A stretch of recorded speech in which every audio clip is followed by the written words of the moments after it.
Hi everyone, welcome to Into the Wild. Before we get on to today's show, Nadia and I would like to remind everyone that whilst Into the Wild is a super accessible show, we do occasionally let out the odd swear word. So if you're a young nerd, make sure you tell your parents that. And if you're someone that doesn't like swearing, then I'm sorry for all the shit, piss, f***s and whacks.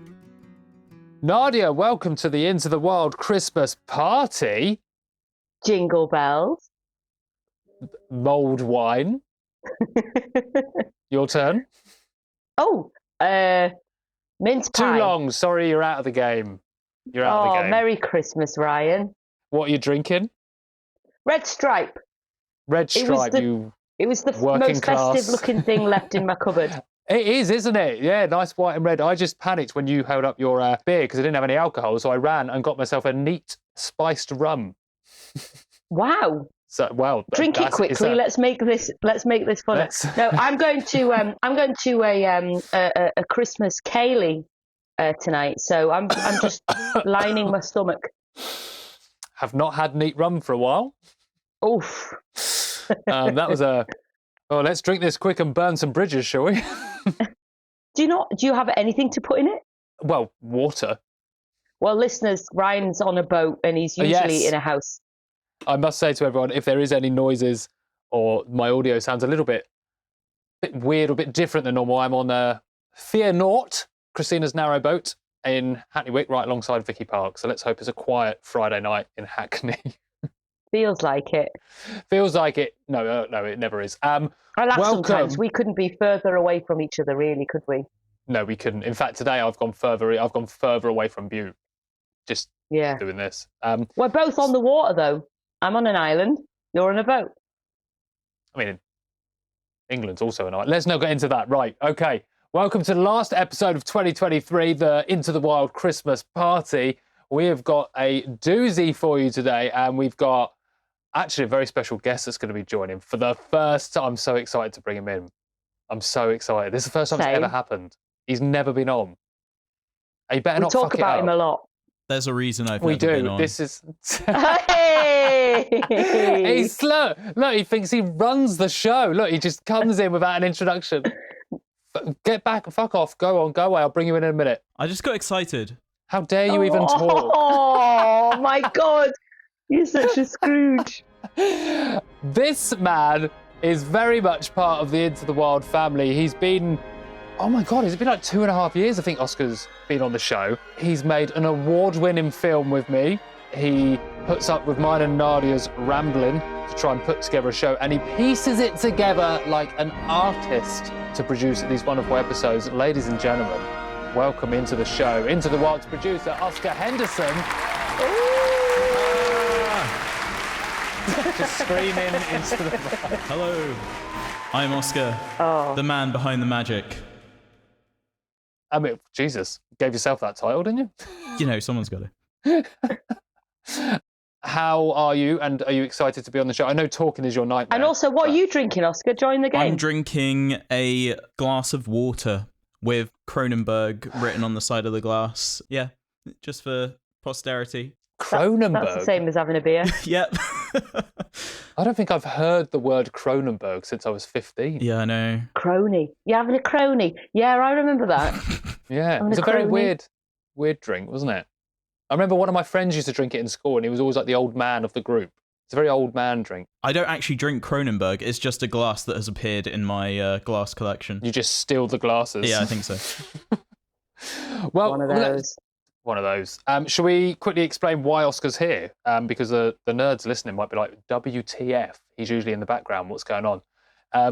So we are doing Into the Wild's Christmas party, which is a quiz which Oscar's going to be hosting. Should we kind of explain what this quiz is, Nadia? Do you want to go ahead? Let's do it. I think it was my idea. I was lying in bed and I came up with it. There we go. Look, I've got to contribute something to the damn show. Literally, you could have said that any quicker. Stupid quiz.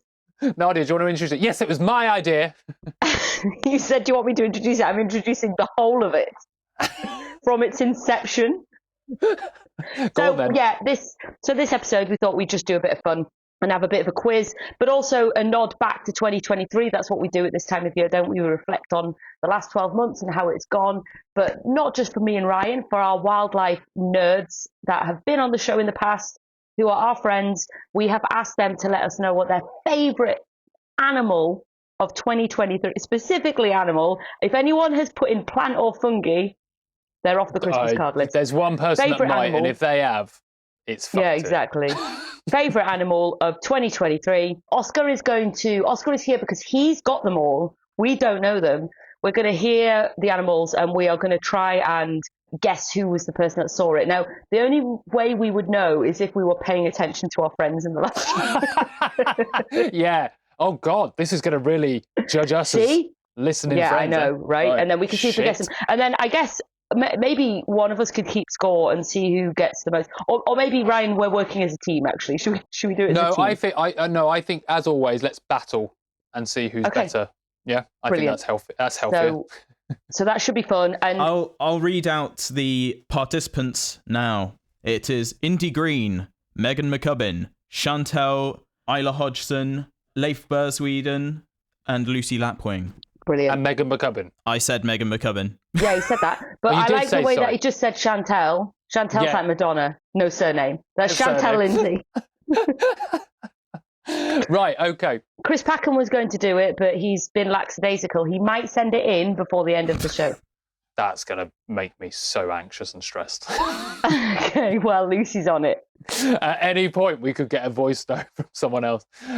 Before we get onto the quiz, though, and before this spiced rum hits me too much, I'm going to introduce a conversation because as well as, like I said, the Into the Wild Christmas party, we've got a lovely chat to introduce to you all, which is from someone called Elle Kaye, who, if you do not follow Elle Kaye on Instagram, please do. Elle Kaye Taxidermy.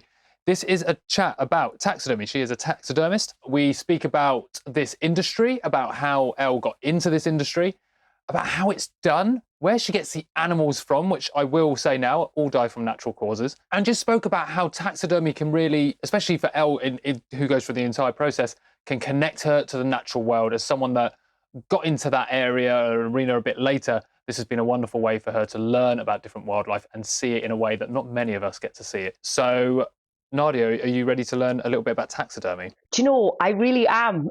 I think it's a fascinating art, and it is an art. Same. And I used to think it was freaky as hell.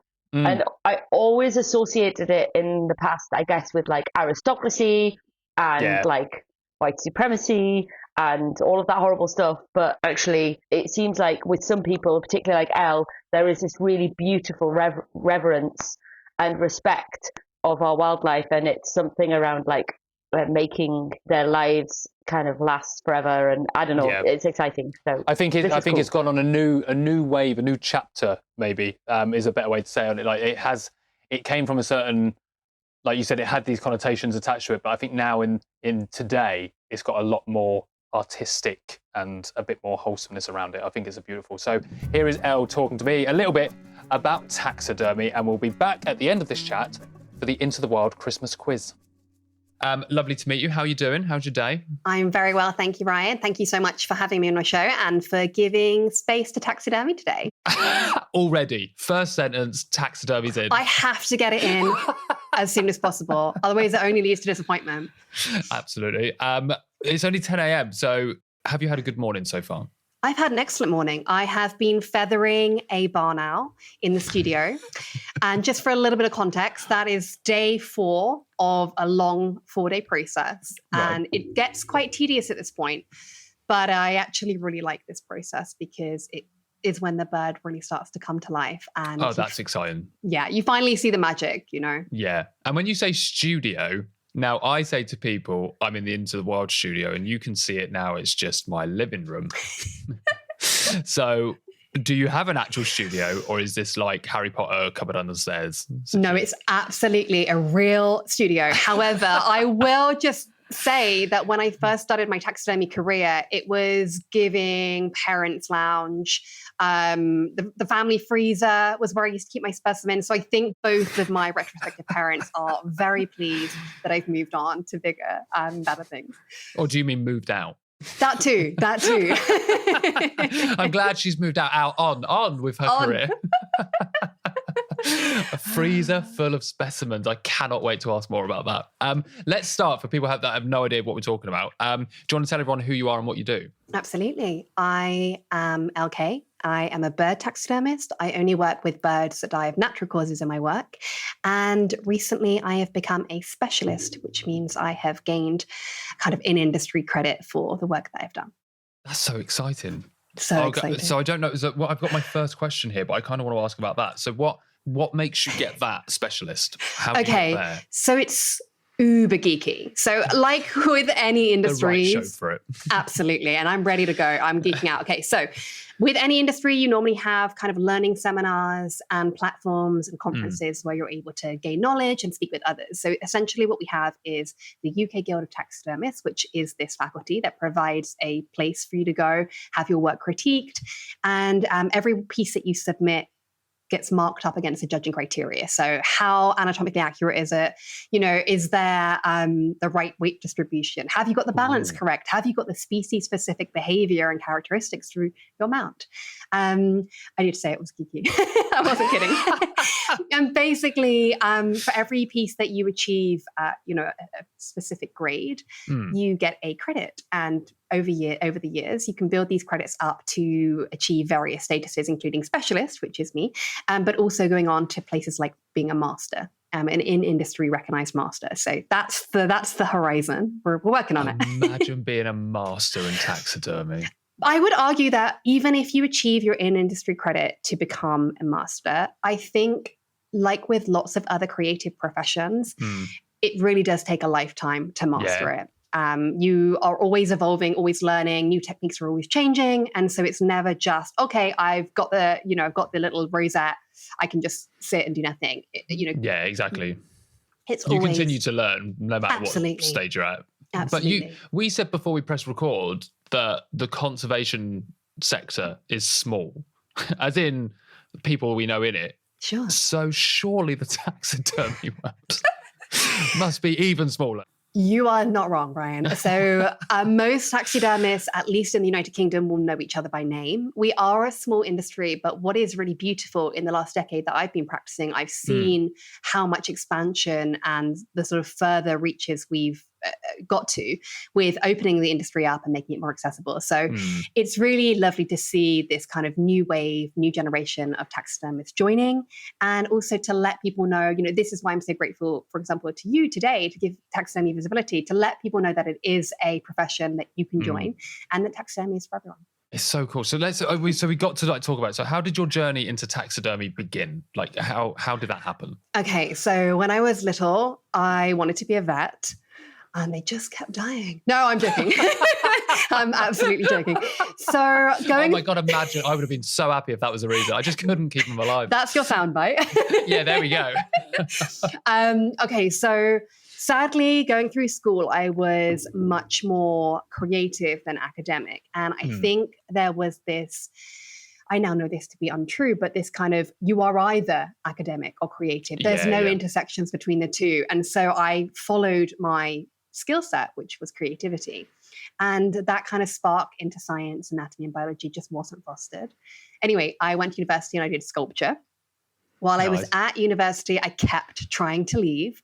I didn't really feel like I gelled to the course, or my peers. And so I went to my tutor as kind of like a last option. And I said, I'm not really happy with what I'm doing. Help me. Yeah. And they said to me, well, what do you like? I said, animals. I'm interested in biology and anatomy. And they said, right, we're on a sculptural course. What can we do that's three-dimensional that ticks those boxes? And they said to me, taxidermy. Now, I would have been hard-pressed to tell you what taxidermy was at that time. I would have gone to natural history museums, but it wasn't like a light bulb moment, like, oh, stuffed animal, I want to do that. So I went to the library. I pulled a few books and some literature on how to, like skin a fish and tan a hide using a deer's brain. I then went to my local pet shop.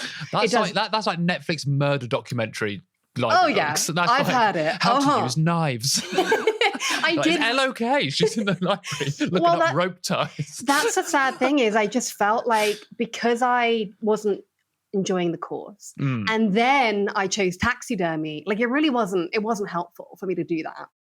But I did knuckle down. I found that I really loved it. It really ticked those boxes that kind of fed into all my curiosities. And I went to the local pet shop. I kind of said to them, look, if you lose anything, I promise I'm not a psychopath. I just really would love the opportunity to work with specimens and have a good opportunity to practice. And they managed to keep some specimens for me that had passed away, because a lot of the time when animals come through the exotic pet trade and get brought back to pet shops, they're not in good condition, they've been neglected, and they do pass away. So I had a whole array of animals, from parrots to gerbils. And when I graduated, I realized I'd come too far in it. I had no other skills. But taxidermy it is. I had fallen in love with it. I realized that even though it was niche and I didn't even know if I could make a career of it, I'd found that thing that we spend our lives looking for, and I was gonna try. So I started my own business. I did a bit of apprenticeshiping with other taxidermists, and I traveled abroad to learn the skill from sort of more established schools and faculties that do exist. And that's a decade ago. That's amazing. So how long was that process then? So you run your business for 10 years. So when you started your business, how long had you been learning the art of taxidermy before you went, right, I'm going to start my business? So I pretty much started my business as soon as I graduated university. However, I will just say that retrospectively, looking back, I do feel as though I perhaps should have waited a bit longer, because the specimens were somewhat questionable at times. And I think that's due to a lack of experience. Yeah. So I had my business kind of running in the background, and I was doing, like I said, apprenticeshiping. You were on an apprenticeship? That's the one. I do taxidermy, not English. At least like you said, it was a very, very tunneled focus Totally. university. So, it's been about a decade, but I would say that about 5 to 6 years of sort of more specific, dedicated practice to just my business, where I've not been sort of part-time or anything. I've been full-time as a taxidermist every day, and I love it. But that's a beautiful thing about having a creative job, though, isn't it? I feel like in hindsight, we can always look back and go, oh, maybe I should have done a bit more experience there, or maybe I should have waited. But it's going at it straight away that makes you be able to look back and go, look how far I've come with this. Whether it's, taxidermy, whether it's, I remember saying that about when I was doing stand-up comedy throughout my career there. It's like, you go, oh God, that gig was shit. But it's like, but now I can look back and say it was shit and say, look. Absolutely. You're so right. I mean, it's one of the things, because I teach, I have a mentorship platform. And one of the things I always say to my participants is that those specimens that you first work on might look really shoddy, and you might look at them and think, oh God, I'm not proud of that at all. But each specimen that you work on is informing the next one, and the mistakes you make in one, you won't necessarily make them again, or you'll refine those mistakes. And so every specimen, even if you don't feel like you've done it justice, it does serve a place, and it does have a space in your journey. And those specimens are just as important, even if they don't necessarily look as beautiful as perhaps years down the line. Absolutely. So tell me, in the freezer at your mum and dad's, what are we talking? Okay, so this is going back yonks, because now I only work with birds. So I have in my studio a much more refined collection of inventory. I used to do a lot of different things. So you'd have your stoats, your pine martins, all sorts of little mammals. And now it's more songbirds and parrots and birds of prey, things like that. I bet birds of prey are cool to do. They are very cool, but they're so nuanced because, for example, take an owl, right? The way that the owl has that facial disc where its eyes are facing forward, its eyes are not on the side of its head like a regular bird. So it just makes it so much more complex, and trying to get that disc back in shape. And they've got the ridiculously long, thin wing bones and big wings. And same with raptors, they've got such nuanced poses and character and that kind of brow, that funneled brow. And so as wonderful as they are a very challenging specimen to mount on. And that's why being a taxidermist, you have to have such a keen understanding of real birds, of live birds and bird behavior, so that can translate through your rigid mounts. That's amazing. This is so interesting. All right, so do you know what? I'm getting sucked into this and thinking of other questions, but I have sent you questions. We have another one. So you say you now work with birds. Yes. So do you have a favourite species to work with? If you do, why? And if you don't, why? I love working on the tiny songbirds. And I think that's Ooh. because I'm a bird watcher. I am a total self-professed twitcher. And I love going out and birding. Such a geek, I told you. Do you look at, so when you bird then, are you looking at birds like other birders? Are you looking at them going, I'd love to like work on that? I think a bit of both, but with respect to the latter part. So I'm not looking at it thinking, please die. I'm looking at it thinking, if ever one was to die, that would be a privilege. That would be an absolutely. honor. And I think loving birds that are alive really helps me to be so sentimentally and emotionally involved. I mean, I know you have me on social media, but my work is so intrinsic to me as a person. You know, I love birds. They are so important to my life and they give me so much solace and they ground me to the natural world. And then I have that as my work as well. So I'm just like beautiful. Feeding all of my loves and desires every day. So I'm very lucky to have found the thing that I just get so much joy out of. That's cool. So songbirds are the ones for you. They're just so pretty. What's not to like? And they're fluffy and fat sometimes. So my listeners are listening now because they know and thinking, Ryan's saying yes. Birds are not my thing. So they know I do like birds. I've had to like come back and go, I love birds of prey and stuff. But my listeners know that I'm an working insect on you. guy. Well, maybe, I mean, I'm not necessarily an insect girl. So I feel like perhaps we have a bit of an exchange here, whereas I can tell you how wonderful birds are and you can get involved. And then vice versa later down the line. Exactly. So you just said there about like being a birder and being able to see birds and they ground you, which is, you know, I think that everyone has that part in nature somewhere, whether it's nature as a whole or like little bits that ground people. How does taxidermy connect you with nature as well? Oh, I love this question. It's a good question. Okay, so taxidermy provides me the most intimate look at animals, and it's a look that most people will never have the opportunity to. Yeah.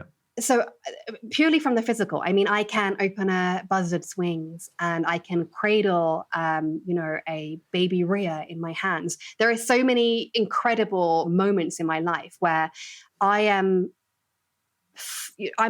fully immersed in the physical of having a bird in my hands, right? And it just gives me such a deeper sense of appreciation. And I mean, it's fascinating. As somebody, like I said at the beginning of our conversation, who loves biology, who loves anatomy, and who loves science, you're literally just feeding yourself with all of this good stuff every day.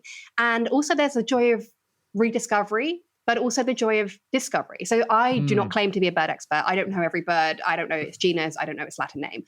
And that's the lovely thing is I came to it from an art background, not a science background. So I am learning about birds every day and I'm learning about their behavioral characteristics or perhaps their migratory patterns. Or when I stick a bird into Google for a reference image, I'm seeing what it looks like in transitional plumage. I'm seeing what it might look like when it's a baby and then, when it's later in its life, close to the end of its life, at full adult.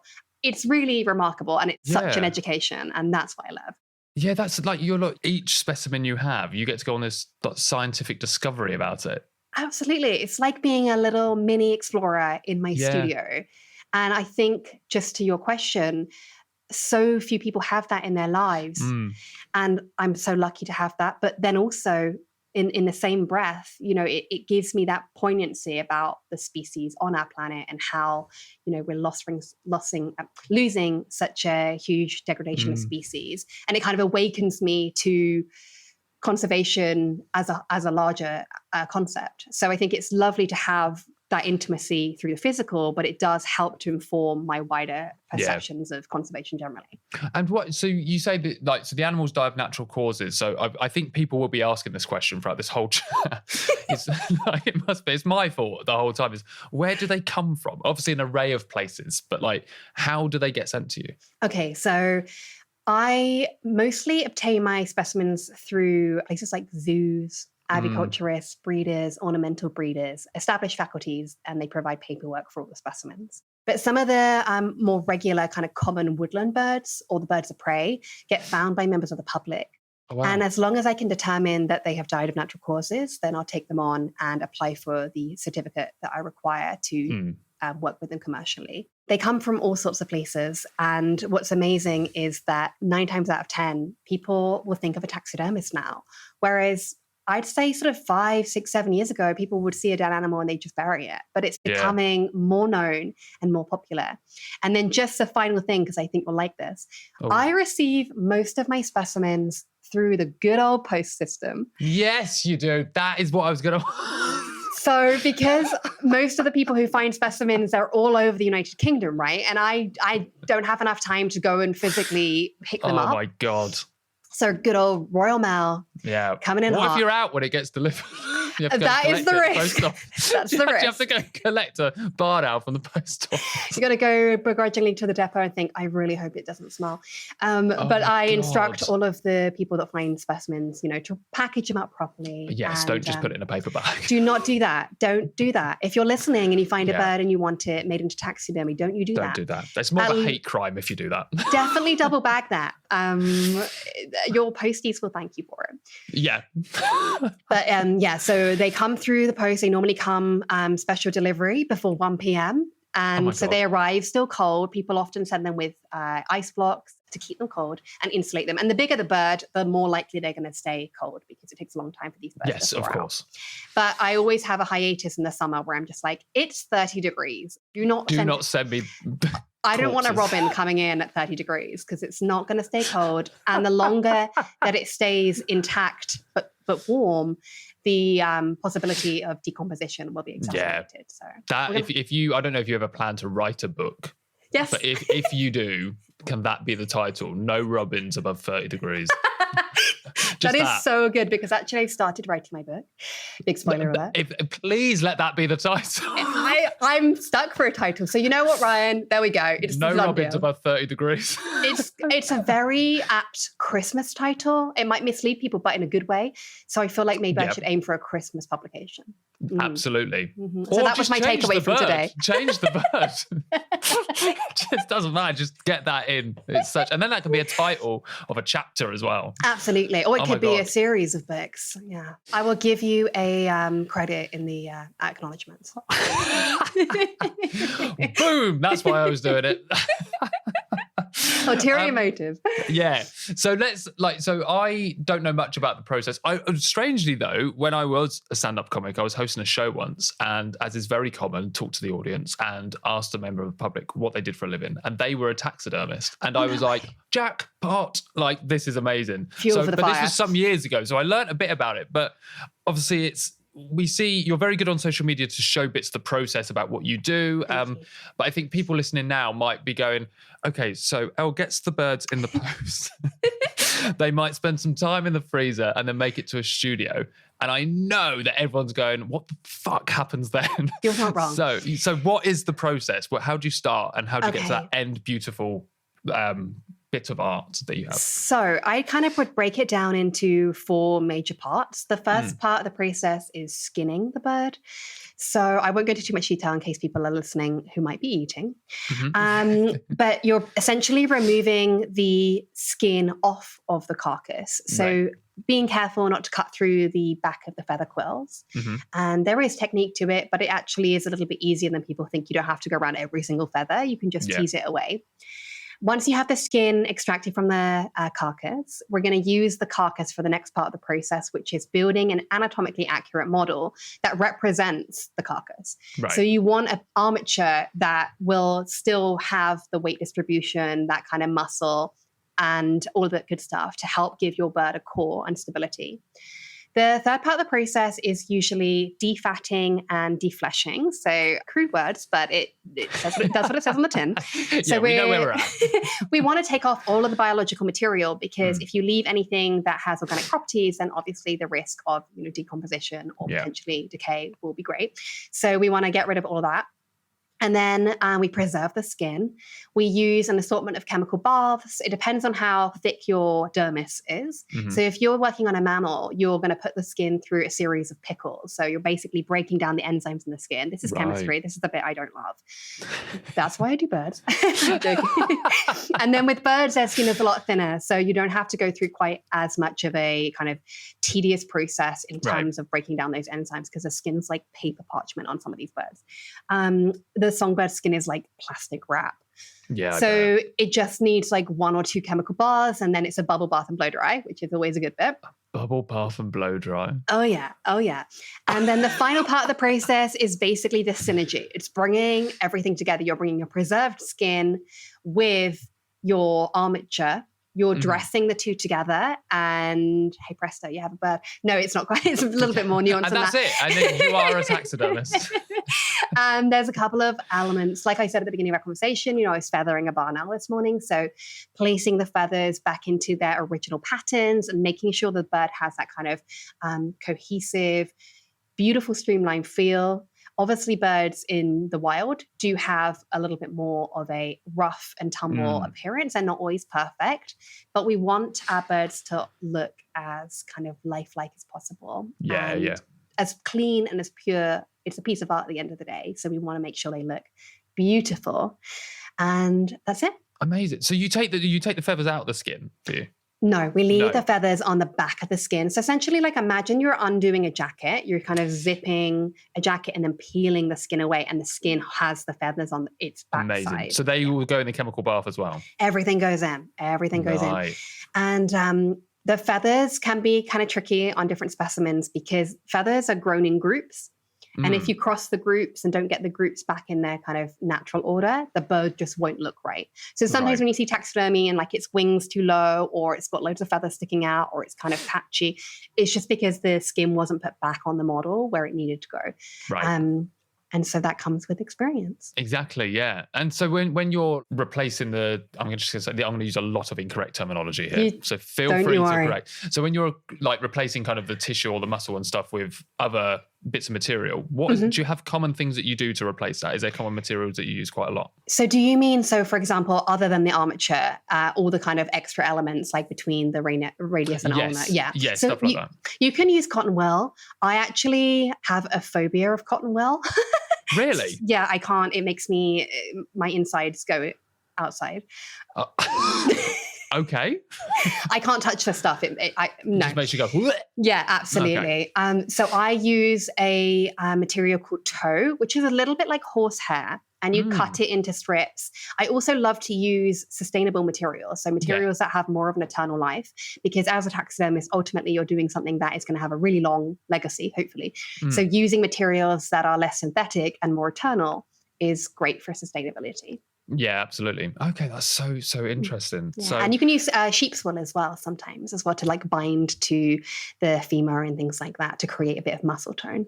And do you do taxidermy for, obviously, so you've got your business, do you just sell them as private commissions, or do you do them for educational? Do they go to universities, museums, or anything? Yeah, so I work for museums. I work for rehabilitation faculties where they have like an educational walkthrough.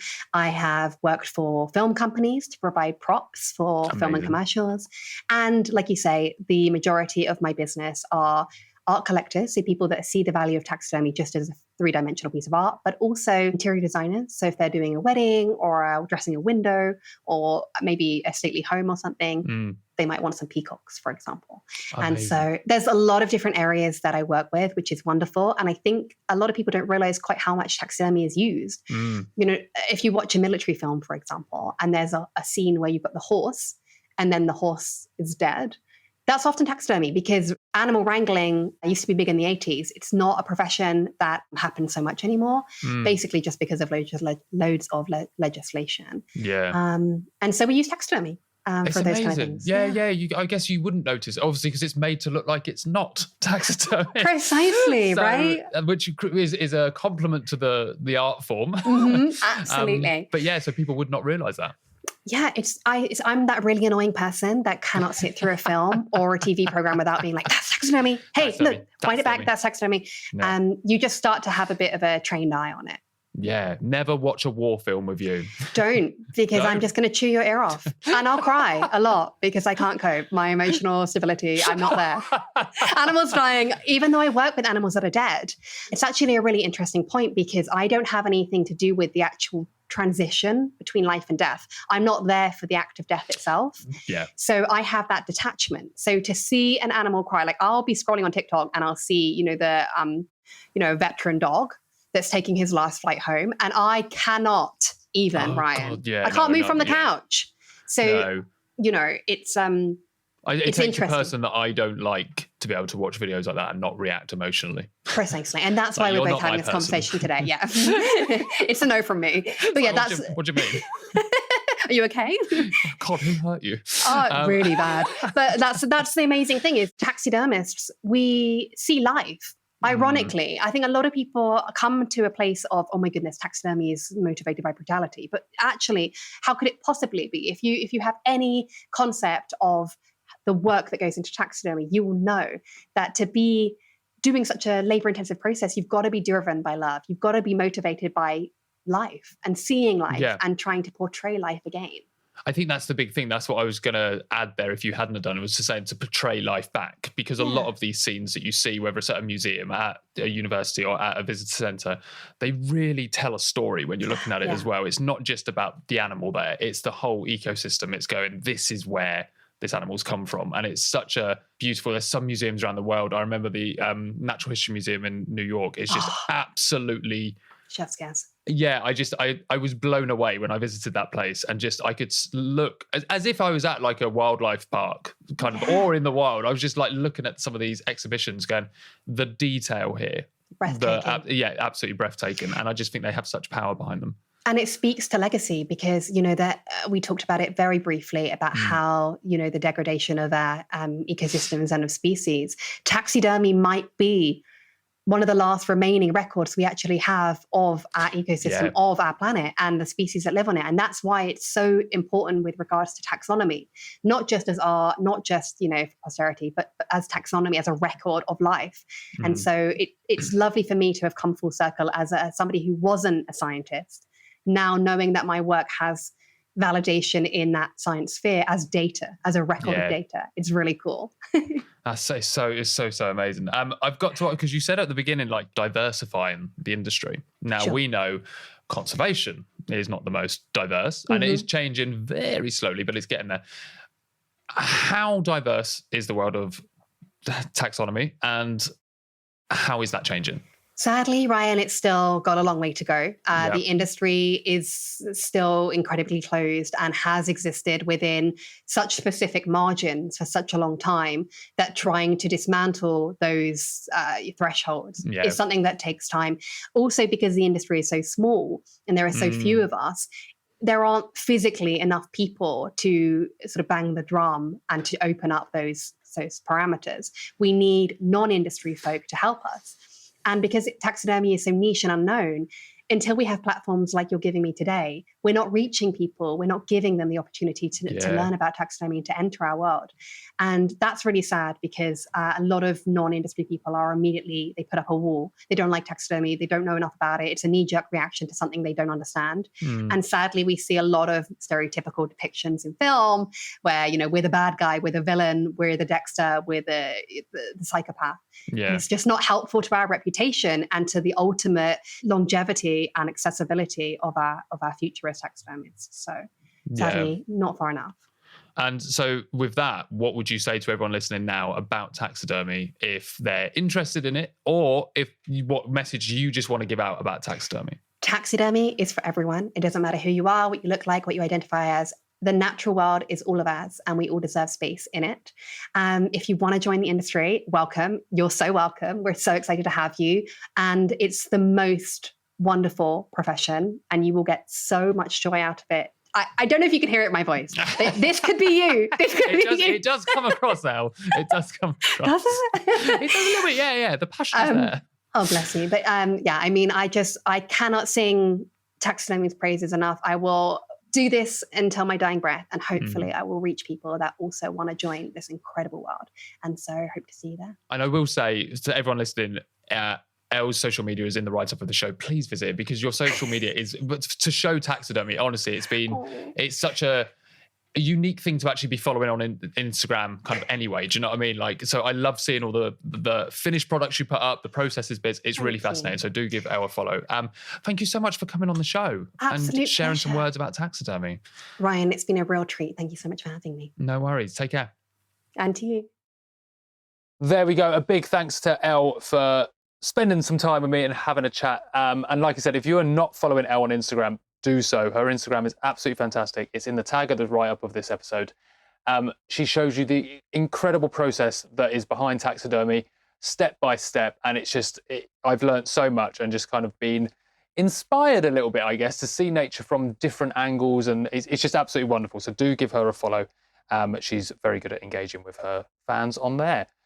Yeah, it's beautiful the way that she moves and just seeing her handle the animals. This is a absolutely. really, really beautiful, respectful thing. Actually, Ryan, you've told me a little bit about processes around actually understanding how to butcher an animal, and actually that respect and that the beauty is that. But also, if you wanted a laugh, Google taxidermy gone wrong. Yes, absolutely. There's a Christmas calendar that we should have. Okay. Okay. I can also say, before, I don't know if anyone knows, you've just told people that I've explained butchery to you. I might need to give some context. I mean, you can give some context if you're happy to share that with people. Oh, I don't mind, yeah. So the only meat I eat is wild venison, and I get it from, there's two contacts I do. One guy from Hertfordshire, another guy from Woodland Trust in North London. It's usually muntjac. It's lead-free shot. I get it in primal cut, so I have to butcher it myself, which I've been learning how to do with a butcher. And it's just been a wonderful, like Nadia said, a wonderful process to learn a bit more about the animal, learn about the muscle types, where it's all connected. So the biology is definitely there. But it also has just brought me closer to the food I'm eating as well. Like roasting a venison joint, knowing that you prepared and made all that, and you know it's come from a kind of sustainable source and environmentally friendly. It's a feeling that I don't know if there's a word in English to describe, but it's definitely there in some language, I'm sure.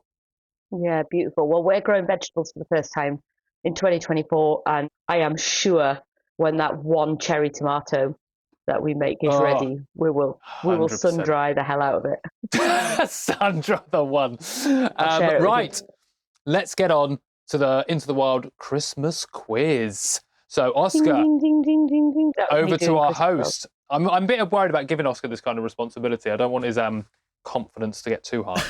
Wait, should we share ours first, Ryan? Oh, yeah, of course. Nadia, what is your animal of 2023? Humpback whale. I knew it would be. I knew it would be. You saw a humpback whale? I You did, saw a Oscar. humpback whale. That's incredible. Not only did I see a humpback whale, I saw a humpback whale, okay, not technically from my bedroom window, but I was looking at the same body of water that was in. So I live on the Isle of Bute. And for about 4 days, there was a humpback whale just up in Loch Striven, which I can just about see the entrance to Loch Striven from my bedroom window. And it was epic. And this was How about 3 far weeks could you ago. stretch that? Like if someone saw it in the Atlantic, but they could also see the Atlantic from their bedroom window. Ryan, you have to give me that. I'll give you that. Purely because I liked all the photos and videos you were sending in the chat. It had to have swam past my bedroom window to get to Loch Striven, and it had to have swam back out to sea again from it. But it seemed happy enough fishing around in the loch, and it was just this. I can't believe I saw a humpback whale like within walking distance from my house. That's amazing. That's amazing. It is incredible. I'm so envious of that. Do you want to know mine? Mine also happened on the Isle of Bute. Go on. This 2 weeks ago when I was there. It was for me, and this might come as a shock to long-time listeners of the show because it's a bird, but it's a fucking good bird. I saw my very first, and saw two of them, potentially three, we cannot confirm, white-tailed eagles, which flew right over, and they were close as well. They couldn't have been more than, 100 foot above our head? If that? Oh, they were low. Oh, it was amazing. And they just flew directly over me. And it was just like, you could see the details of the feathers and it was so big. And I was just like, it was amazing. It was just, I'd never seen one before. And it was so sudden and it was so peaceful. There was so many of us and we all suddenly went dead quiet. And everyone just, apart from you shouting white-tailed eagle. No, it wasn't me. It was Ben Porter. Ben Porter, I do apologise.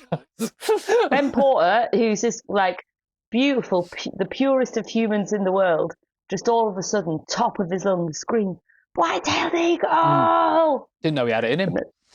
And then everyone stopped. But it was lovely. It was a lovely moment. And of course, you would have been about 3 foot closer to the bird compared to everybody I had else. a good chat. With it. Just catching up. You just going across the bay, are you? Nice. Oh, I'm so glad that was your moment, and I'm glad that I was there with you, love. They're special birds. They're special birds. And if you haven't seen one and you're listening and you're wondering, like, maybe I did see one once, it's one of them things where you know. You know. Yeah, you know. I mean, I didn't. Someone did have to shout it, but, you know, it was. Okay. Yeah. You But were hanging there. so there we go. So we've got humpback whale, white-tailed eagle. Should we go in to see what are... What absolute, like, Legends. stonkers of... We've set the bar. Mate.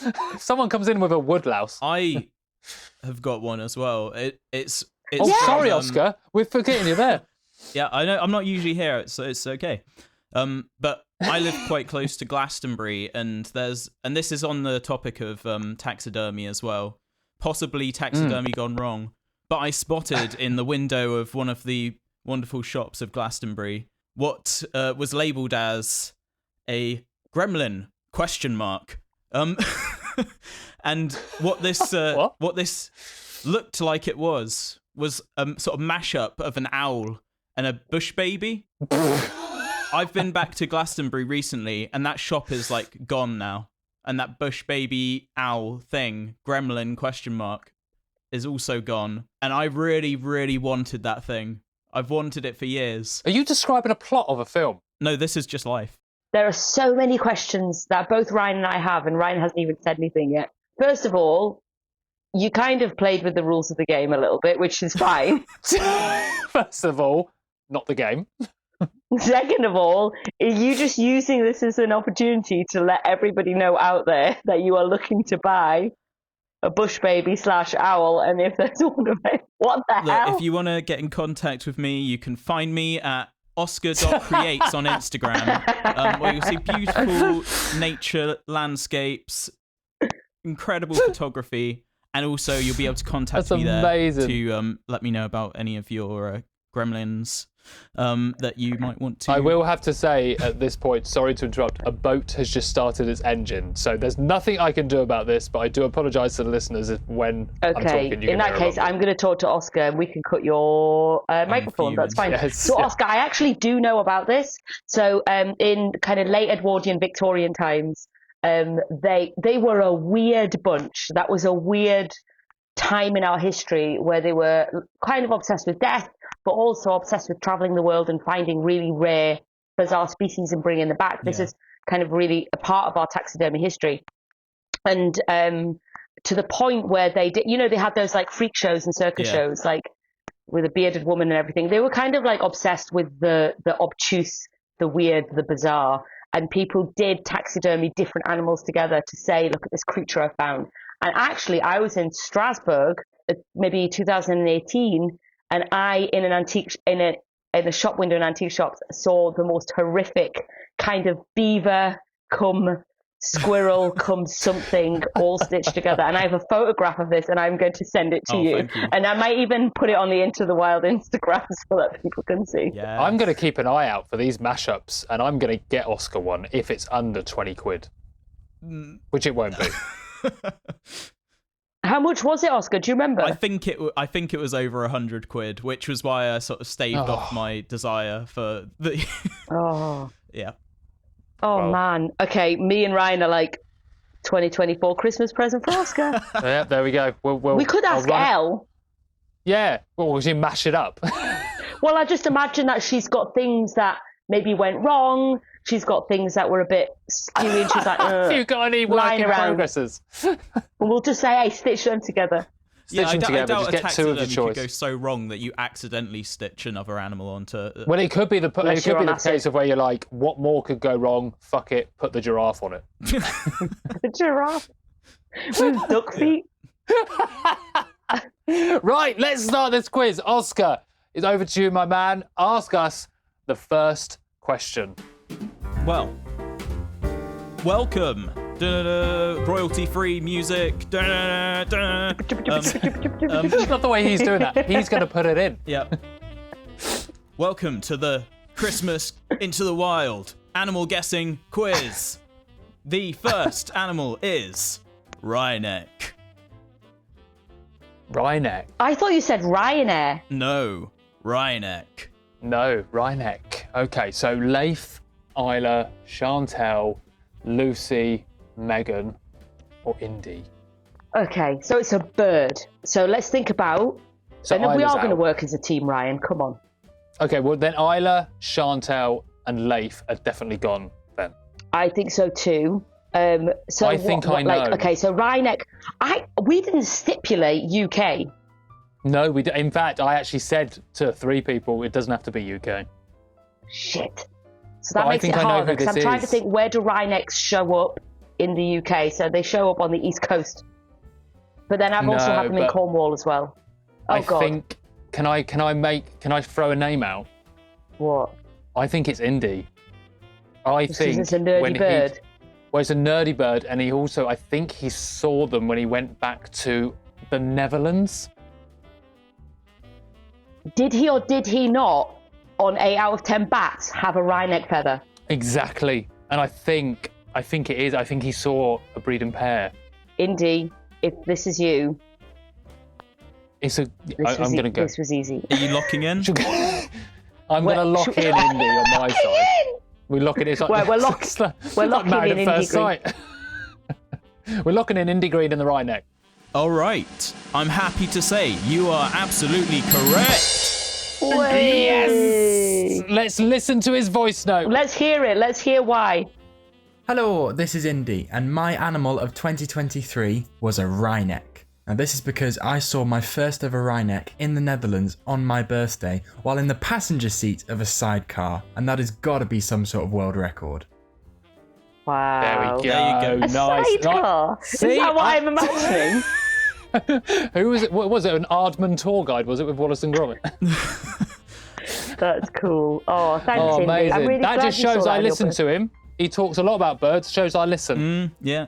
10 friendship points. They're very There we go. interesting looking little sparrow-sized birds, which have incredibly cool sort of camouflage that if one was on a tree branch, you can just imagine you just wouldn't be able to see it. I'm so excited for Oscar to describe every single animal that I comes know. This is a great new feature. This is just from me looking at a picture of one right now. It's just they are pretty Yeah. cool. Oh, I didn't assume that you just knew.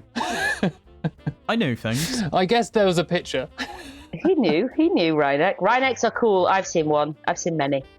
All right. Right, let's go for number 2. What animal's next? Basking shark. Basking Now. shark. Now. This Okay, could be a now red it would be herring. too. It cannot be Isla's animal of the year because she It sees can't those be. all the time. I told her not to pick a nudibranch because that would be too obvious for Isla. Okay, let's just. Do you know what? I reckon it's Meg's. Do you reckon it's Meg's? I know she likes She sharks. moved up to Scotland this year. Right, so there's okay, and then so if she's seen them this year, it would stick out because Isla sees them every year. Not going to be Isla. If I know it's not Lucy and Leif, Chantelle, unless I as am far as I not know, has listening not to seen them one. two. I don't think Chantelle's seen one. Wait, did they see a basking shark when they went down south to Devon for summer? No, Lucy would have told me. I reckon if Meg's has moved to Scotland, then I'd say Meg's. Okay, are But we she hasn't- going I've not to seen have to anything ask from you her. to Are we going to lock it in? Let's lock in Meg's. But We're if gonna that's lock in weird, Meg's. shit if it's Lucy or Leif. locking in with Megan? I'm happy to say you are correct. Yay! Boom! Yeah, Yes! you're doing pretty good. See? Even when she hasn't told us we're listening. Right, and this is the message from Megan. My name is Megan McCubbin, and my favourite animal of 2023 was the basking shark. Now, that species is my ghost species. Every single time I've gone to see it, and I've tried a lot of times, it's always been there the day before or the day after. It's one of those classic lines, oh, you should have been here yesterday. But no, this year was going to be the year, and I went out to Nen and finally got to see the basking shark. Lived up to every expectation. An amazing animal. Oh, I'm so Aw, happy for thanks, Megs. Megs. What? It's so nice to see your ghost animal, isn't it? Yeah. Oh, well, I'm happy. Well, that's a good one. And I've not seen one yet, so I'm determined. She said she went 2024. out to Nen. Where's that? But what's going on there then? Is it a word? I'm sure it's a place of We'll some look it sort. up. It's probably, it must be. That's yeah. very cool. Nice one. That's very Congratulations, cool. Meg. Nice animal. Well done. Right, well done for getting Oscar. your ghost animal. Yeah. Right, we've got the green sea slug. Oh. Okay, this is Lucy or Leif. This is Lucy or Leif. Oh, could be. Yeah, but I told Isla not to pick a nudibranch, but she might have done. Is Isla the kind of woman that would listen to you? Is anyone the kind of person that listens to Ryan? What? Mate, you're a podcast host. Yeah. My mum's the only one that listens. So, hi, Ryan's So mum. I would say, I think this is Leif, because I think it's the closest to a plant an animal can get. It could have just been a leaf in the water. Basically, yeah. He just wished it. I think it could be Lucy. Oh, God. They definitely saw a big sea slug when they were rock pooling down in Dorset or Devon, whichever one of them is. Lucy's been rock pooling a lot this year. Oh, fuck. I think Leif. I honestly think it's Leif. I'm gonna trust you. Do you want to lock in Leif? I'm gonna lock in Leif. Right, Oscar, we're locking in Leif. On Nadia's head be it. We're a team. Not like this. Go on, Oscar. Locked in Leif. Okay, you've done it again. It's Leif Bersweden. We're smashing this. You're doing pretty good. Right. My God, we are the best friends. Right, here's what Leif had to say. Hi, my name's Leif Bersweden, and my nature animal highlight of 2023 is a green sea slug, which I found in a rock pool in Dorset back in June. This is literally a little slug which lives in the sea and eats algae. But what it does is, instead of digesting the whole alga, it takes the chloroplasts, puts it effectively into its own skin, and uses them to photosynthesize. So this is literally a sea slug which is powered by the sun, which is awesome. I knew that's the reason why. Do you know what? Well done. You called that to a T. God. I think you should try and guess more things that he does. It's like, fucking if I have to pick an animal, I'm going to pick one that behaves like a plant. It's going to be the plantiest animal. Oh, it was either that or a stick insect. Yeah, exactly. Right, what's the next one? Let's make it 4 out of 4. This is going to be interesting. Right, we've got the Dusky Doris. What is that? I couldn't even tell you what a Dusky Doris is. Sounds like a lemur. Who have we got left? We've got Lucy and we've got Isla. Yeah, Isla and Chantelle. Oh, I feel like it's something Chantelle would just say. Okay, so this isn't a UK animal, is it? A Dusky Doris. So... No, wait. Could it not be a moth? I don't know. Are we looking it up? Oscar, can you look it up and just tell us what it is? No, we can't. No, Ryan, I don't think that. I kind of think it's cheating, yes. It's on you to know about nature as the host of Into the World. That's incredible that a podcast I started, I can't even dictate the rules anymore. Dusky Doris. A Dusky Doris. It sounds like a little primate, but I don't know if I'm just thinking of Slow Loris. Yeah. I'm going to go Chantelle. And for 2 reasons. One, go on. Chantelle went to Jamaica this year and did lots of wildlife spotting. So maybe the Dusky Doris is something in Jamaica. Or 2, she does love a moth. So I would go with Chantelle because I can see her laughing at the name Dusky Doris. That is... I can see also Lucy and Isla laughing at the name Dusky Doris. I can see, I can see them, all 3 of them. Jesus, this is hard. To me, it could be any of them. It really could be any of them. Because we don't know what it is. It's got to be a moth. Are you just thinking that because of the word dusk? If I give you the scientific name, does that make things clearer? Oh yeah, sure. Come on. I mean, for me, it'll probably push me further away. Okay, here we go. This is not going to be good. Onchidoris bilamellata. Absolutely no difference whatsoever. Oh. I haven't got a clue. Yeah. Oh, Hunky Dory, Booly Balata. Right. Should we just lock in Chantelle? Oh fuck! I really want to get them all right now, though. I'm going to say Chantelle. Yeah, I'm going to go with you for Chantelle on this. But my reason is literally I can see her laughing at it. Okay, are you locking in then? Right, we're locking in. Lock in Chantelle. We're locking in. All right. Let's see what the answer is. Hello, my name is Lucy Lapwing, and my favourite animal I saw in 2023 was a dusky Doris. And I didn't even know that a dusky Doris existed until I seen one, and then I Googled it. And if you want to know what a dusky Doris is, it's a tiny little type of sea slug, and it looks like a little moo cow, and I just saw it chombling away on the underside of a rock, and it's got these little bum tufts. And it's just like the epitome of adorableness, something I never knew existed that firmly became a favourite memory of the year. So that is why it's my top animal of 2023. I can't believe it. I love her, though. Because she said bum tufts. Yeah. It does help. It does help, yeah. Bless her and Leif both picking a sea slug. I know. And we got Isla next. She's probably picked one. Wow. This is the problem with this quiz, because...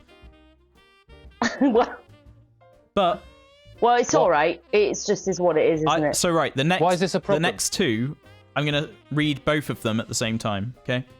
Yes, good call. Good right. call. We've got 1, white-tailed eagle, and 2, a puff adder shy shark. This is going to be easy, isn't it?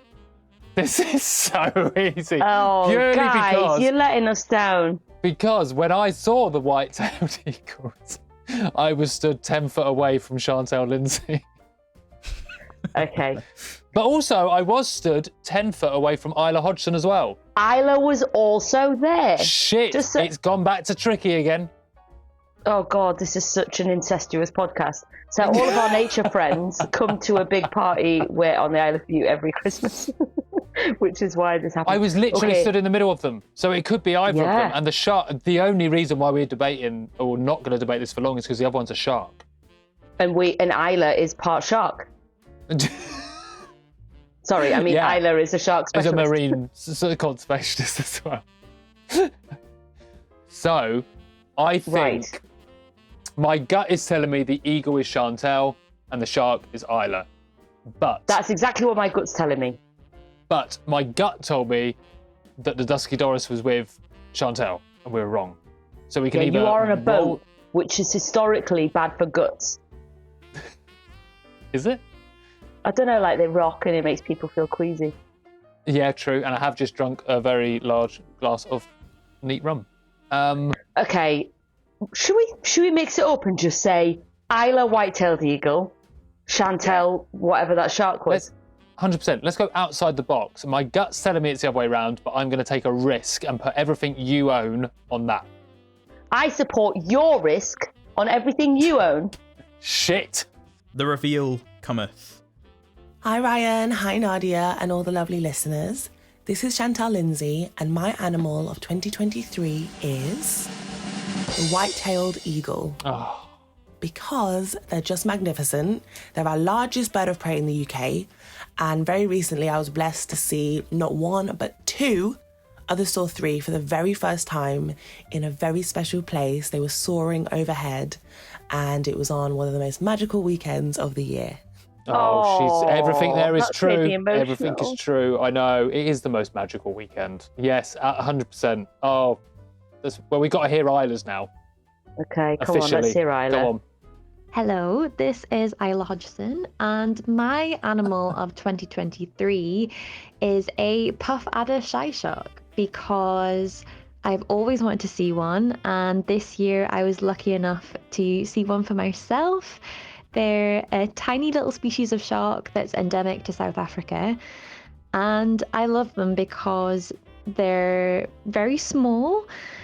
They are called a puff adder shy shark because they have the same pattern as a species of snake, which is quite vicious. It's known for being quite aggressive in South Africa, but this shark is anything but aggressive. It actually curls up into a donut when it's threatened and covers its eyes with its tail, which I think is just the cutest thing. And they're a really beautiful little shark, and I think they actually challenge our idea or our perceptions of what sharks are. So yeah, that's my animal of 2023. It was really lush to see one. Oh, I love that. Oh, that's beautiful. Oh, thank you, Isla. Isla, for sharing that with us. And I will say thank you to all our lovely nerdy guests and friends. So thank you, Indy, Thank you so much Megan, for all taking the Chantelle, time to do Lucy, that. Leif, and Isla. Yeah, thank you so much. Lovely to have your highlights on there. Oh, that was really nice. We did all right. What did we get? I mean, you did okay. Half. You did okay. 3 out of 6. Yeah. We started well and then went downhill. Yeah. Which Much is the like my story of career. my life. You got 50%, so, you know, like... 50%. We didn't set a pass mark, so Yeah. we could just say that's a pass. Yeah, 20%.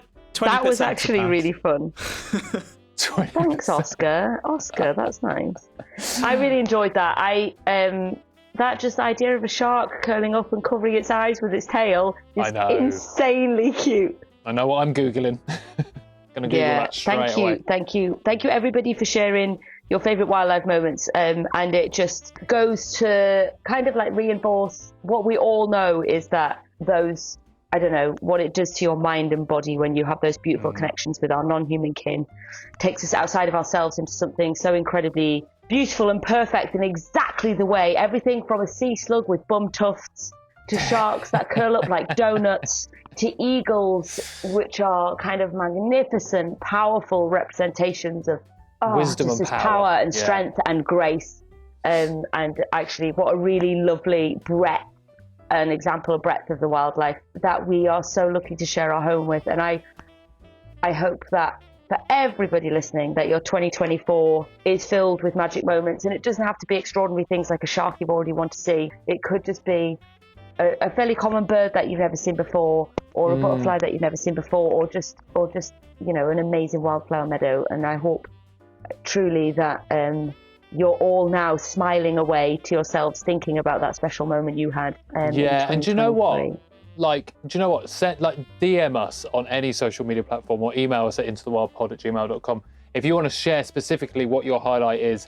If we get it through, we'll share it on our Instagram and whatever platform. And of course, do not forget, every Sunday, we haven't done it for the last couple because we've been away, but as of this Sunday, weekly nature highlight is back. So if you've had a lovely nature highlight or nature moment, like Nadia said, of any shape, size, or wherever in the world, and you'd like to share it with us, then just DM us if a photo or video, if you have it, and if not, just describe what you've seen and we'll share it to everyone on our social media platforms.